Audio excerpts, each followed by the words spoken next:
Hello, Richard. How are you? Hey, good morning or good Hi. evening where you guys are Good now. evening. Selamat malam. Hi. So, There we good are. evening. All right. So, guys, we're gonna start now.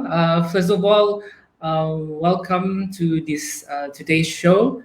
And today we have a very special guest all the way from the USA. And first of all, I would just want to say thank you to all the audience who are here today to watch this live show from North Borneo Historical Society. And then we also want to take this opportunity to wish everyone Selamat Hari Raya, Maaf Zahir dan Batin. And because today is the last day of the holidays, it's a long break in Malaysia, so we like to take this chance to do this Facebook Live as well. And then just a bit of background: North Borneo Historical Society started in 2011.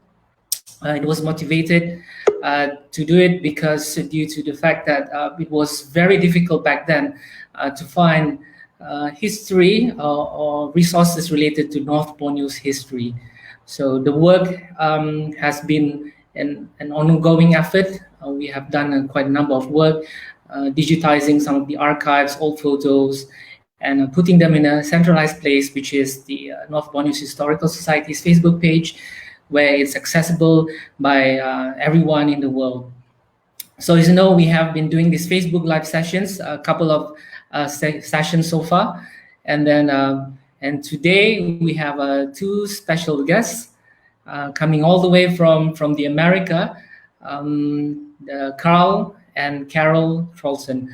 So Carl actually just dropped off. I'm not sure what happened to his connection, but in any case, I'll just continue doing a bit of introduction. The family, the Traulsen family, is quite an interesting story because it was after the war that the family decided to move to Tawau in Sabah or North Borneo back then and establish their roots. So they lived there for quite a while, and then it will be shared later by Carl and Carol, and they will share us all the stories that they have experienced before, and at the same time, why did they choose to live there? So we start off by while waiting for Carl to be connected again. Okay, he's back. We will. All right. Okay, Carl, welcome back, Carl. We will do a bit of introduction. So, Carl and Carol, would you like to do a bit of introduction about yourself, please? Go ahead, Carl. I'm only getting a few words. Oh, you Sorry, Carl? Okay, Carol, do you want to start first, Carol? Sure. I was born in Florida in the United States. We left when I was 1.5 years. It's all breaking up all the time. And we moved my dad was already in China. He was with the United Nations Relief and Rehabilitation. So my mom and I were still in Florida. I was born in Florida, and we joined him when I was 1.5 years old. And then from China is how we ended up in Sabah. But I'll tell you more about that later. But meanwhile, we grew up mostly in the jungle in Bantian, my Carl and I. And at the age of 12, I left and I went to Texas for about 1.5 years. Came back during the summer, told him I was never going back there. So we ended up going to a boarding school, an American boarding school in the Philippines. And from there, I went to the University of Hawaii, where I got my bachelor's and master's in, of all things, Southeast Asian Studies. And then I joined the National Guard and the Air Force, and eventually retired from the Air Force and left Hawaii, and now I'm in California. I think we lost Carl again. Yeah, I'm not sure what happened to Carl's connection, but in any case, we'll just continue, and then we'll just continue when he's back online again. Okay. So, Carol, do you still speak any Malay at the Sedikit moment? saja, pelan-pelan. Sedikit pelan-pelan. Yeah. Did you get When to I did you get to practice your Malay as well?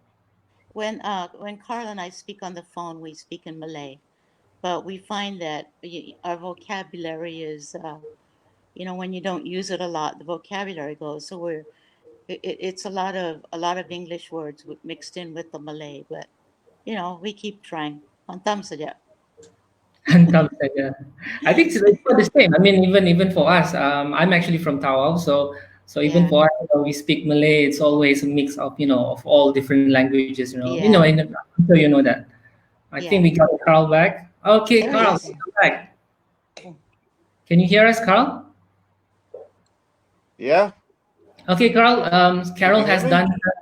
Yes, Carol has done her introduction. Do you want to tell a bit about yourself? It's broken up a lot. I'm only hearing about every other word. So I'm going to try and see to use my cell phone maybe. Okay. Do you want to introduce Can yourself, you hear Carl? me? Yes.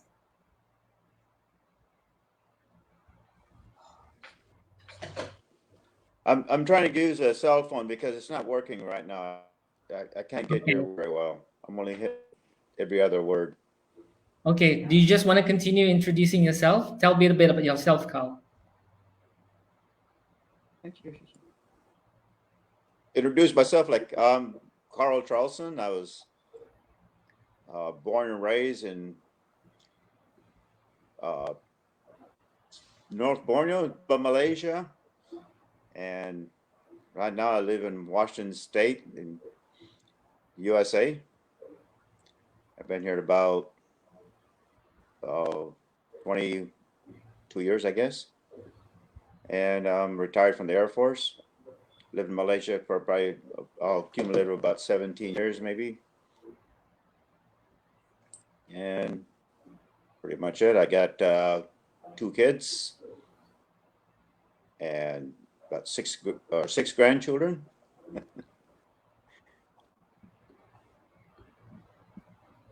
Can you hear that? Yes, Carl. Oh, good. All right. So we're gonna start off probably a bit of introduction about your mom and dad. I'm gonna quickly show a photo. Let's see. Okay. Just opening up this one. All right. Okay. Carol and Carl, do you want to tell Oh, a yeah. bit about your parents? That was taken at our house in Tawau. Our house on Kohara Road, Yeah, about a mile and a half behind the old bus station, actually. You remember the yeah. old bus station on Kohara Road? And that was probably around 65. I'm just guessing. I think it may have been a little bit before that. Okay. What do you So think, do you want to Carol? tell a Yeah. bit about your parents? Tell a bit of what they did, and before what were they doing before actually moving to North Borneo or Sabah? They met in graduate school in Kansas. Mm-hmm. Our mom was working on her degree in zoology, and dad was working on his master's in agriculture, and they got married. She finished her master's, but this was during the war, and his dad got sick, and so he had to go back to the farm. They were farmers because Mm-hmm. food production was important for the war. After the war, he got a job in China with the United Nations, and my mom was pregnant, and she and I went to Florida to stay with my grandparents. The interesting thing is, while my mom calls this fate, But while we were in Florida, my grandfather, who was an agriculture, he worked for the Department of Agriculture on pecan experiment stations. Pecans are a type of nut that grows in the South, in southern U.S. Mm-hmm. He gave my mom a brochure, and it was about hemp Susah dengar ya. hemp production, and he told my mom that my dad would probably be very interested in this, and she was leaving for China. So she took this brochure with her and showed it to my dad. And I guess because, he kind of figured, well, really, what does she know? He kind of didn't pay any attention to it. Meanwhile, he was, he had leave time coming. So he went back home. My mom stayed in China. He went back home, and then on the airplane, he happened to sit next to the guy who had done this brochure. And my mom calls it fate. And he got my dad interested in this. And this was about the time that we were leaving China. We were on the second to the last train out of China before the communists took over. And he ended up in Manila. From Manila, they sent him to Table Estate. He was supposed to be a research person with this hemp or rami that they were going to make into fabric. It turned out that that position didn't work out, so they made him the general manager. The company became, it was American, and the owner lost interest and sold it out.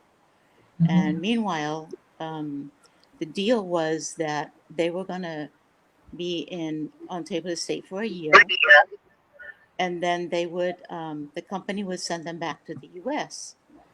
Well, it changed hands, so that deal kind of fell through, and they said, well, since you were hired in Manila, we'll only send you to Manila. Meanwhile, Borneo was opening up. They were trying to get people to develop and to invest in North Borneo.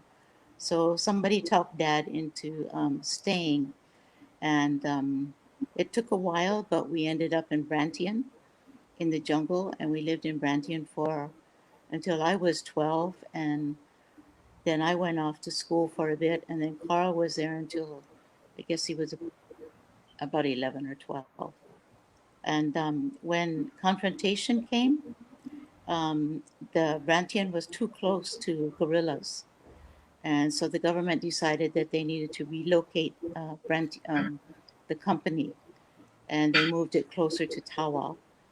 And by the time I came back from Texas for a year and a half, the family had moved to Tawau. So the rest was all Tawau. But, Brantian was a very interesting life. Growing up in the jungle was what Carl and I talk about all the time. So that's how we ended up in Tawau. Okay, Carol. I'm just going to show one a family portrait of you guys. I would like, if it's possible, for you to share a bit on the photo. Just we're going to launch it shortly. Maybe I'll show the first one first. This Okay. one.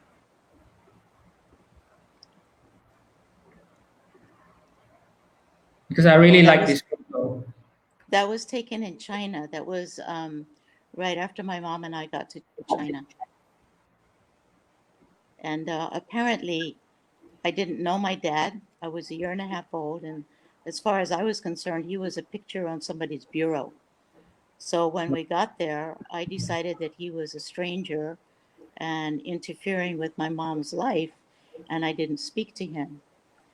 We had an ama, and like all kids, I learned how to speak, Chinese. Kids learn really quickly. So I learned some Chinese, and the first time I spoke to him was in Chinese. And after that, I would only speak to him in Chinese. Wow. Susah dengar lah. It's okay. We just go with the flow.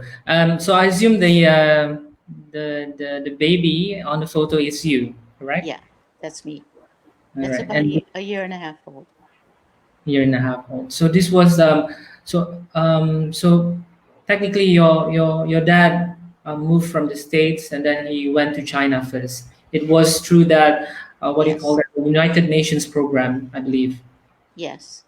Okay. It was an agricultural program. He was, I guess, going through farming methods with Chinese farmers, but he said it wasn't easy because their lots were so small. You know, no room for a tractor or no room for big equipment. So Mhm. it was different. But we were in Nanchang, Mhm. and he moved around a lot. But I guess my mom and I stayed mostly in Nanchang while he traveled around China. I see. He had a All right. degree in horticulture.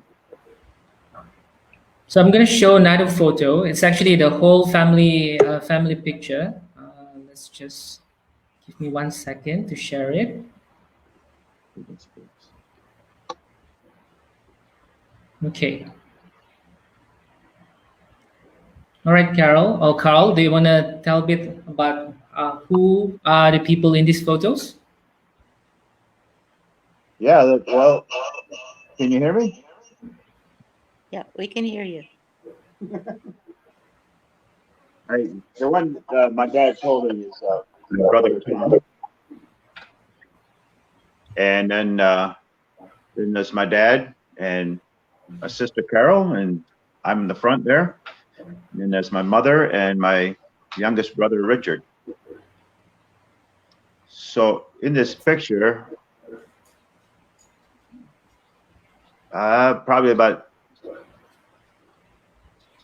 I was probably about 10, and I think my sister is 14, Yeah, that's right. and then my brother was probably about. Sorry, screen. 7 years younger than you. Yeah, and then Richard is probably a About year and 6 a half, months. I think about 6 months. 6 months, because they're only about 2 years apart. So But yeah. Richard and Tommy were born in Tawau, and Wow. Carl was Okay. born in KK. And I Jesselton. believe Carl was born at the Queen Elizabeth Hospital in Yes. That's right. Jesselton. Yes. All right. So this is Okay. taken at the New World Studio in Tawau. In Tawau.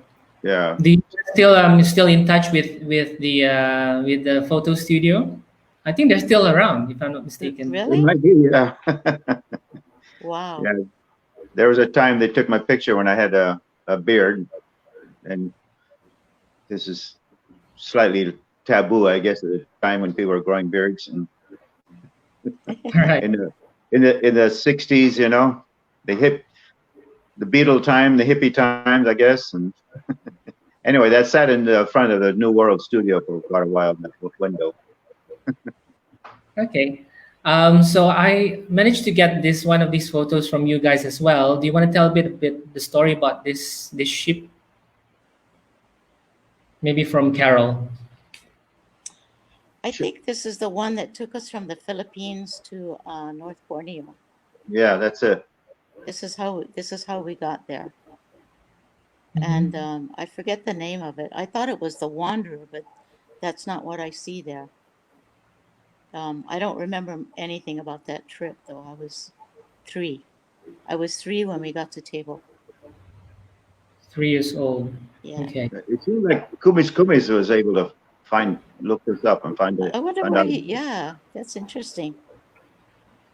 Yeah, just to share with the audience, there's a Facebook person called Kumis. I'm not sure what's his real name, but he actually wrote a wonderful piece of the Traulsens family's history in Tawau. If you guys can look for it, I'll probably will share it on the Facebook page. Now, as you can see in the photo, this is a photo of part of Tawau. Tawau is located in the east coast of Sabah.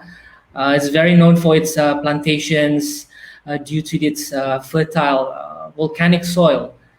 If you guys do not know, Tawau is probably the only place in Malaysia which has volcanic activities, active volcanic activities. It's probably a couple of million years ago, volcanoes actually erupted in Tawau, and there are actually two two major volcanic mountains. One is Bombalai Hill, and the other one is Mount Maria. So because of these, volcanic activities, the soil in Tawau is very fertile. It's very suitable for plantations, and of course, if you can see on the photo, it's part of Tawau's photo of the coconut trees.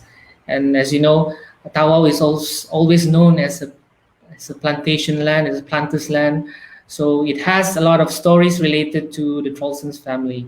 Um, Carol or Carl, just can you just share a bit on the story about the Brantian place? Brantian is located quite probably about 1 hour drive from Tawau town today.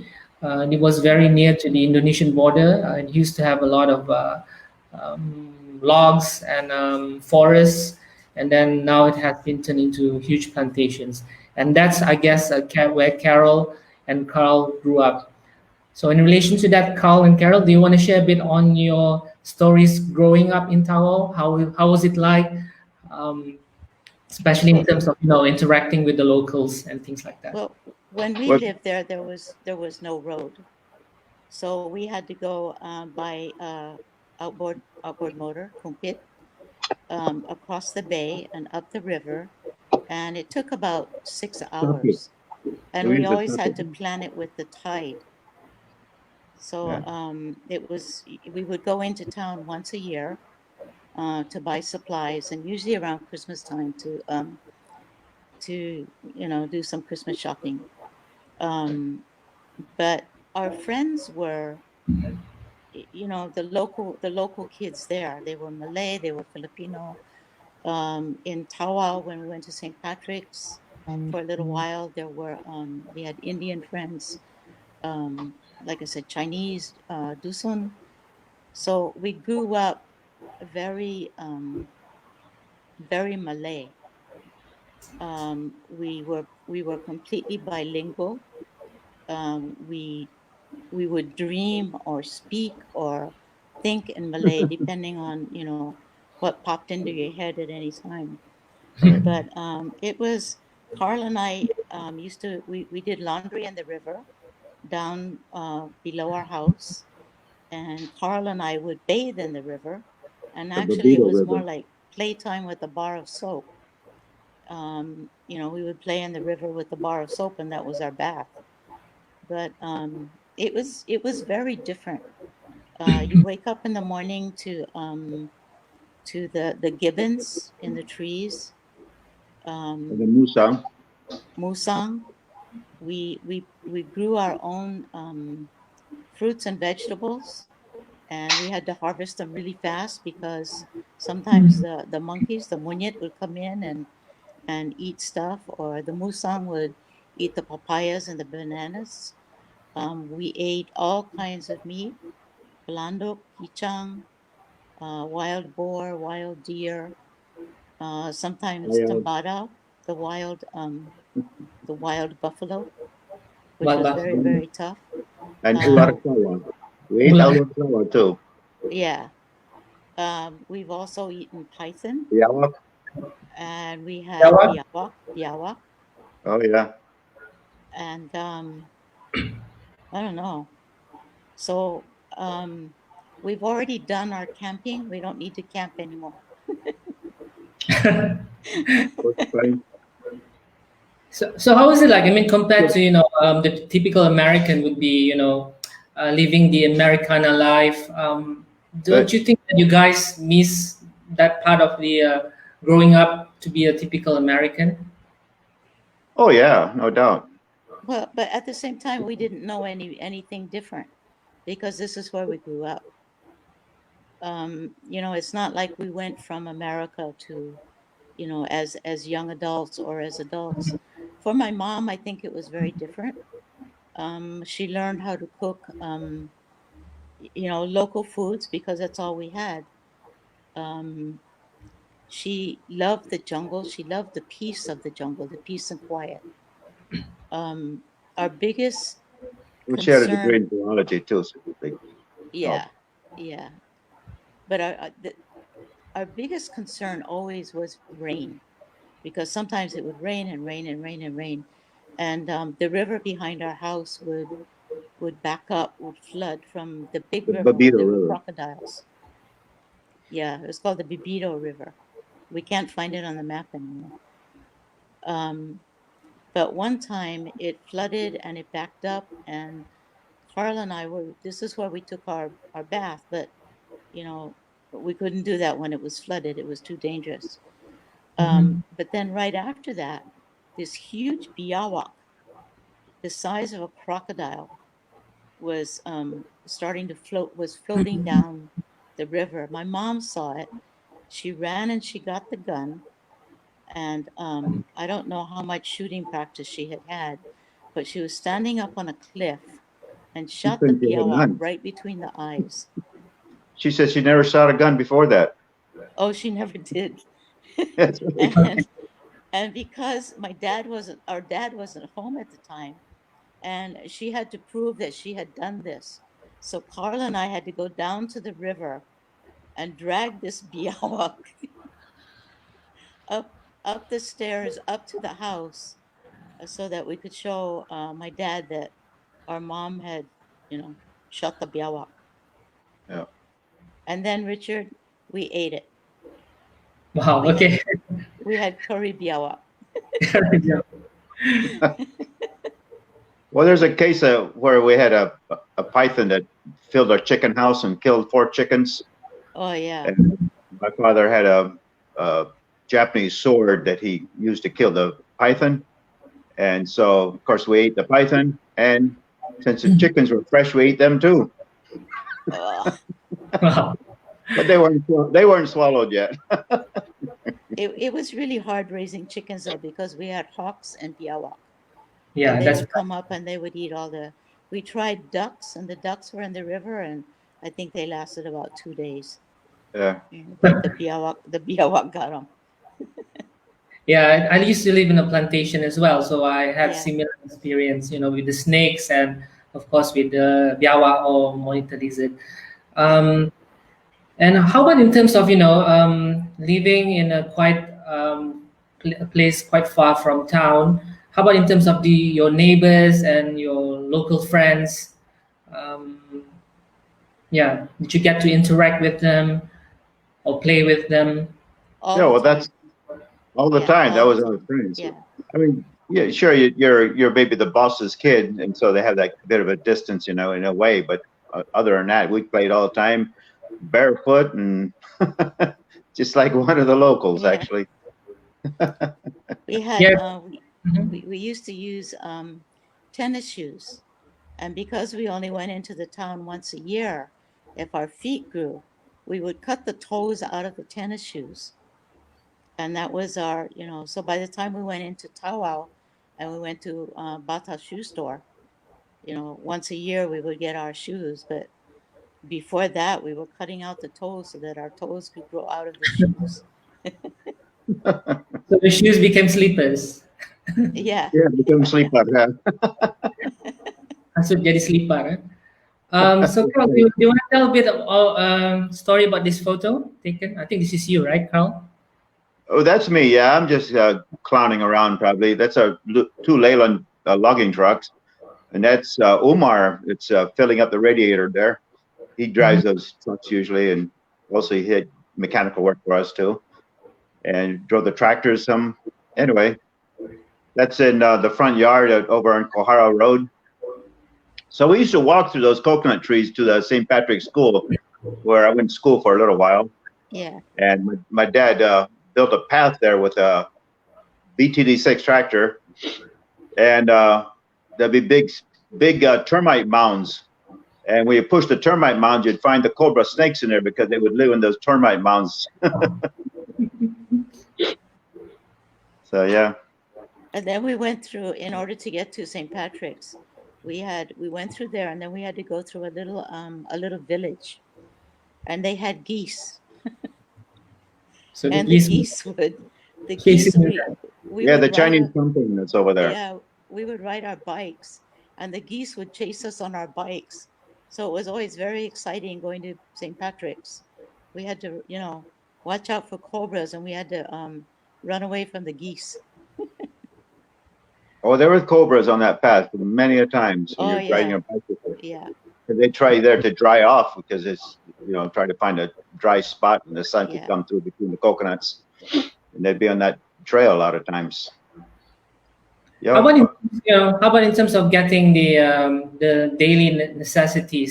As you know, in today's life, you simply just drive to the nearest supermarket. And it's just 10 to 15 minutes drive, and then get all your stuff, and then you go back again after a few days. But for during those days, how would you get your daily necessities since you were living quite far away from town?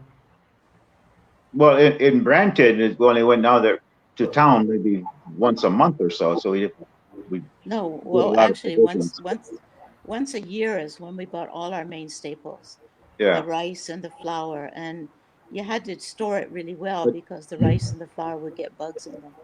But there was a shop down the road from our Yeah, business, a and it's on Chinese- the Brampton Kampong, and there's a shop there which is actually run by Hap Singh. So Hap that's Singh. one of Hap Singh's Yeah. first businesses and stuff. And so every time they deliver goods to the shop, he would come and borrow oil for his outboard so he'd go back to Tawau. yeah, there was That a was- Chinese tauki there. 52, 53 Yeah. 52, time frame, yeah. Yeah, Carl. In the article that is written by Kumis, I remember there was one section where it mentioned that you had some experience watching the pygmy elephants. Do you want to share about that story?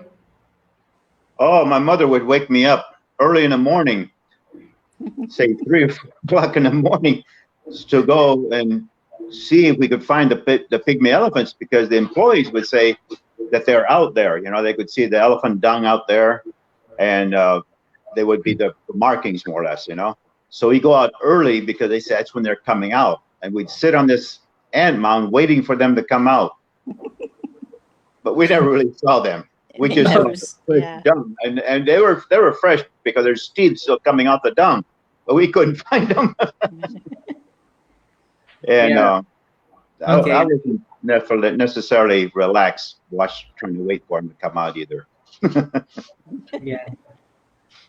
And I remember during the 1960s, just during the formation of Malaysia, there was an Indonesian confrontation that happened, Right. whereby the Indonesian basically against the formation of Malaysia, and there was some sort of aggressive action Right. from Yeah. our neighboring countries. I know Tawau was greatly affected due to the fact that Tawau was very close to the Indonesian border.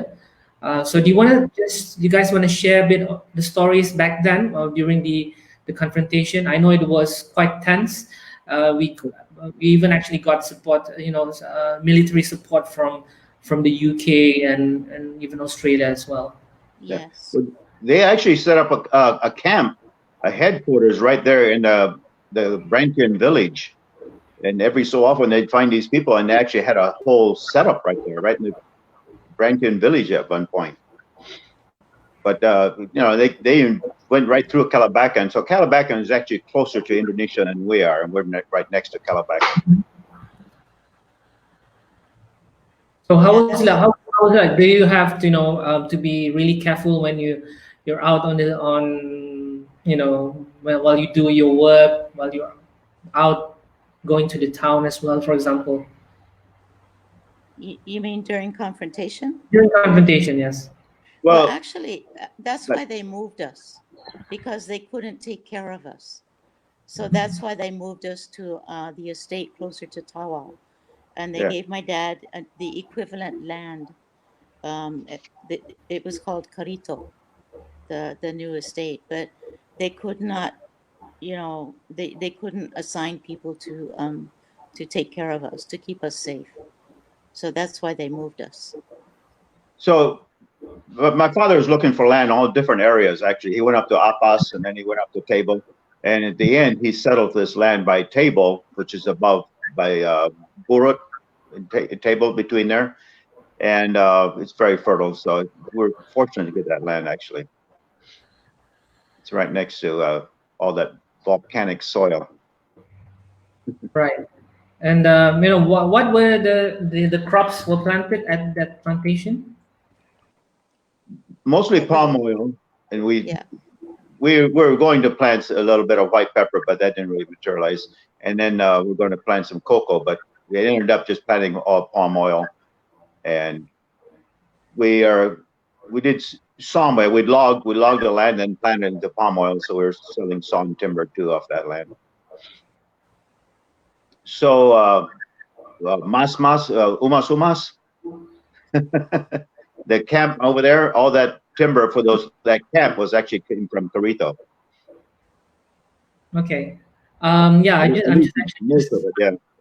just sharing the photos. Actually, this is used to be a classified photo from the British military. It's actually showing a river down. I think it is near Calabacan as well, where you guys used to live. Yeah. And showing a boat. That boat is actually a hovercraft. As you know, back then the hovercraft technology was very new, and they actually tested this. One of the places, Tawau was actually the first place where they tested this technology. Yeah, I'm not sure if you guys remember because I've spoken to some of the yeah, I remember the veterans. They did actually experience this as well. Yeah.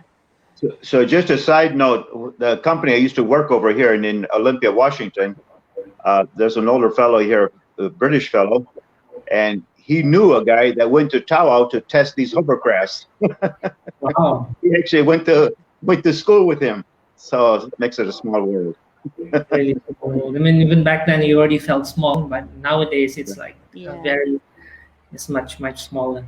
I think I have some couple of more photos about on your father's life in Tawau as well.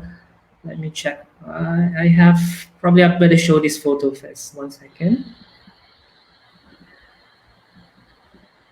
Richard, it was after we moved to Tawau that Dad was able to do. Oh, this is my bicycle. Who's that? Who's that lady? Must be a tourist. I think I was about 17 in that. This is 17, and this was where exactly in Tawau was this? This was where we lived. That's over in Kohara Road. Yeah, right outside our house. Yeah. Okay. Bicycles everywhere. So bicycles were everywhere. I think you pretty much. I think the whole of Malaysia back then, bicycle was one of the most important mode of transportation for people.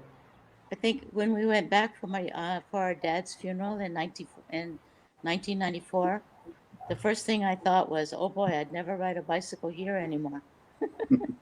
That's a dragon bicycle too, I think. Remember the dragon bicycle? Yeah. Yeah. Yeah, because I think when Malaysia started to prosper, I think people started to buy cars, and then and then slowly the bicycles were started to be phased out. Yeah. And you don't see a lot of them anymore, except for people riding the bicycles mainly for sports and recreation. Oh, really? Right. Yeah. All right. So I had a bicycle, a molten bicycle, a British molten bicycle that I rode to Semporna way back when I had to take ferries over there and stuff. So that was in the Chinese paper, actually, in the front page of the Chinese paper. And shortly after that, the Land Rover got attacked by the white rhino that's in that area. So I think this was their anniversary picture. Mm-hmm. I think it was their 50th anniversary. Their 50th, yes, it is. Yeah. And where was this taken? I'm trying to figure it out. It looks like, is that the yacht club? I think it was a yacht club. I'm pretty sure it's a yacht club. Yeah. He was very active with the yacht club, the sports club. And it was after we moved to Tawau that he started doing the projects, the padangs for the schools, and started on the park, Traulsens Park. So I think he was glad. He really enjoyed that kind of stuff, and I think it, you know, he would not have been able to do that if we'd stayed in Brantien. It was just too far away. Right. So, Actually, have one more. If you can just. Speaking of Branton, we used to follow the elephant tracks to the Calabacan from Branton Wow, years ago. years ago. And this is probably taken in 1993 in Tawau, correct? Yeah, with Jack Bridger. that's Jack Bridger on the right. Yeah. So Jack Bridger's birthday is only one day apart from mine. Oh yeah, Yeah. yeah, they were friends forever. Oh my gosh, no kidding. Jack Bridger was there, Fond you know, memories. when we were there. And okay, this was a celebration probably somewhere in Tawau, right? I'm not sure what this was. Is that a cake he's cutting? That's a cake he's cutting. I think this is Dad's 80th birthday, but I'm not sure. Oh, really? Okay. He died. I'm He not- died a couple of years after that. Then. Yeah. So your last visit, I mean, is it for you guys, for both of you? Was it back in 1994? Was it? Yes. Yeah, it's for Okay. my father's funeral, yeah. For his And funeral. January. and your father's grave is actually in Tawau as well, if I'm not mistaken. Well, he's buried It's- in Bell, the Bal I'm sorry? the Estates. cemetery in Bell. Yeah. In Bal. Yeah. Bal Estate, Borneo Abaca Limited. It used to Yeah. be. I don't know what it is now. But Yeah. I think his grave is not too far from Jack Bridger's, Okay. the guy that's on the right. The Table Estate. I remember that because I was actually born there as well. Yeah. BA Abal or Borneo Abaca Limited. As you know, it's a company under the Commonwealth Development Corporation, correct? Right. They were in charge, responsible for the redevelopment of Sabah's economy right after the war.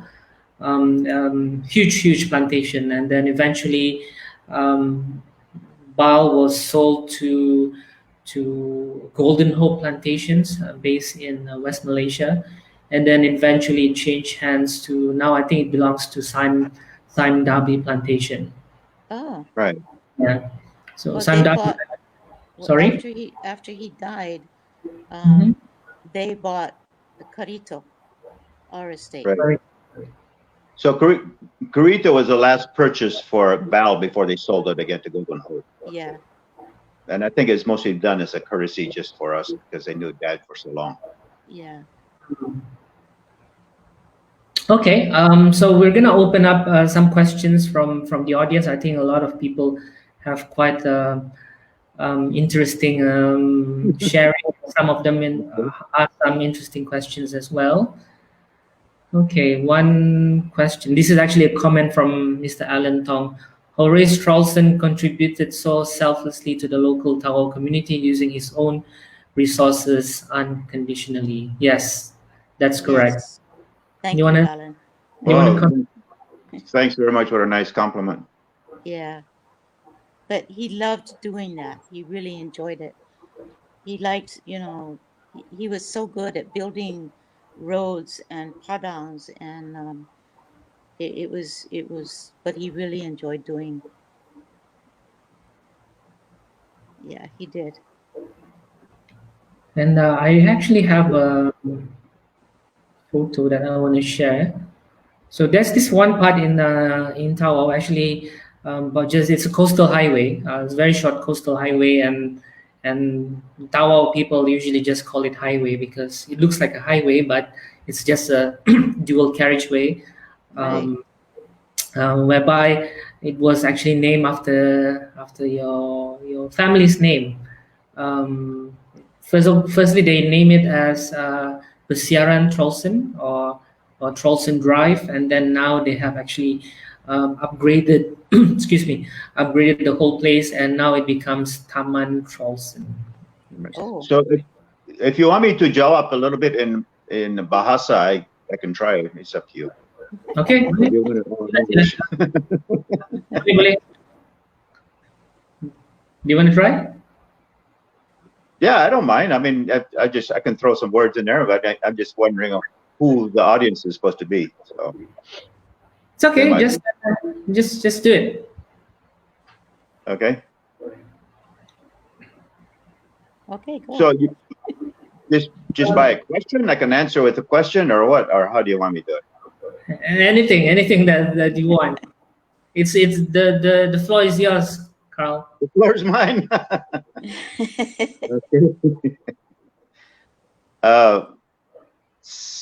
Sekarang kami tinggal di bagian Amerika di Washington, tapi dulu barangkali sudah lewat 30 tahun atau 25 tahun kami ada tinggal di sana sebentar lah. Tapi daripada itu sekarang kami senang di sini, tapi kepingin mau kembali ke sana juga. Iya, itu How's that? lah. Masih rindu Tawau lah. Yeah. Rindu Tawau. Iya, kami mau balik lah. Mau balik. I mean, it's easy nowadays. I mean, even for flights, I think it's quite easy to travel nowadays. Yeah. Except for the current situation, the COVID-19. No one is actually Yeah. to travel in or out of Malaysia at the moment. Right. And the airport is now farther away from the town, right? When we were there, the airport was not that far. Now there's Yeah. a new airport. Yes, the old airport of Tawau is actually just smack right in the heart of town. It's just 2 minutes away from the town center. Right. Then when there was there was a plane crash happened in 1995, whereby a Fokker overshot the runway, and then it crashed down to a village at the end of the runway. A lot of people died that day. And then that's when the government decided to, build a new airport outside of town, quite a long drive actually, and then they have a long runway now. It's much safer. Yeah. So I think there's no work currently happening, if I'm not mistaken, at the old airport, but there's some redevelopment plans being looked at. Okay. I didn't know that. Yeah. So guys, when do you think you guys want to visit, Malaysia and Tawau again? We have Susah lah. we have our mother's ashes when our mom died. Mhm. And she wanted to have her ashes scattered over our dad's cemetery. Right. So we still need to do that at some point. So I'm kind of hoping that we can maybe do it together. Mhm. Carl and I can go, or all of the brothers. All of my other brothers. We can go. But, Okay. yeah, we need to go back. So our two brothers, one lives only a couple miles, or actually, but both a couple miles from me, two different directions. Mhm. But Tommy's not on Facebook, and Richard's on there occasionally. Yeah, he doesn't go on that much. I see. But what's interesting, Richard, is all four of us ended up in some branch of the military. Oh, okay. Carl was in the Air Force. Mhm. Tom was Air National Guard. Richard was Army National Guard. Mhm. And I was National Guard and Air Force. And something must have been missing in our lives that we felt we needed all that structure. Wow. I don't know. Interesting though that we all ended up in the military. So we're all retired from the military too. Yeah. Everyone. Yeah, Richard just retired, well, not just a few years ago. He was the last. And So- where's Richard based right now? Richard's retired from the guard, Yeah. but he's still working. Richard just turned 60 in January. Okay. And where are they right now? About 2 miles from me. 2 miles from Lacey, Washington, and one's in Olympia, Washington. So they're just really literally about 2 miles opposite directions from me. Oh, Very close. very close. Okay. Yeah.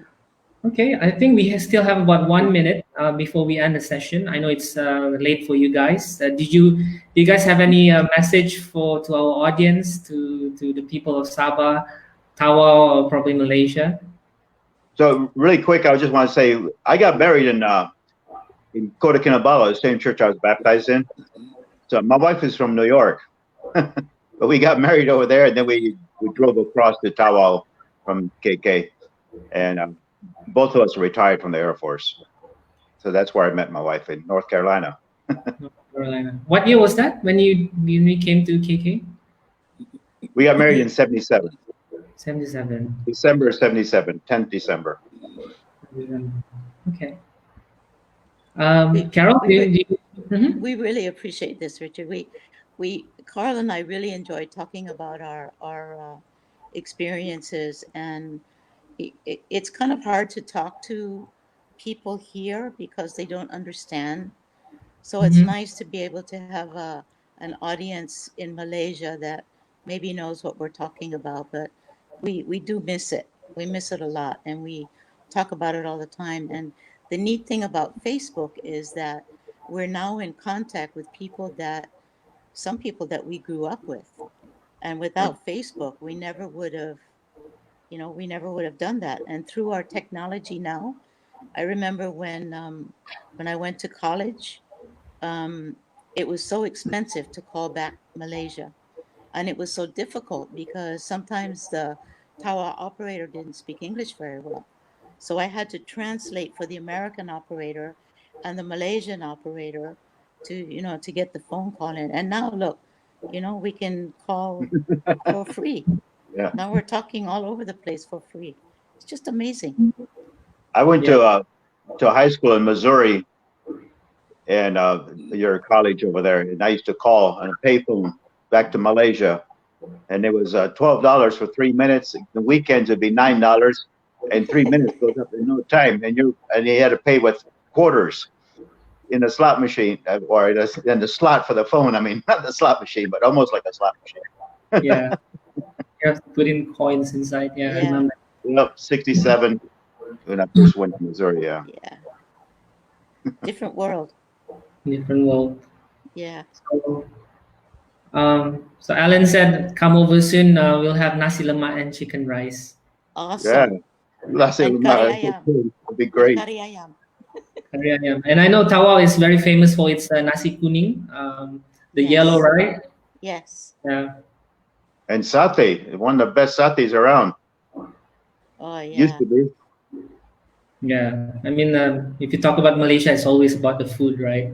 Yes. Yeah. Yes. Okay. I think it's an interesting session today. It's nice to have a conversation with you, Carl and Carol. I think the audience have thoroughly enjoyed it as well.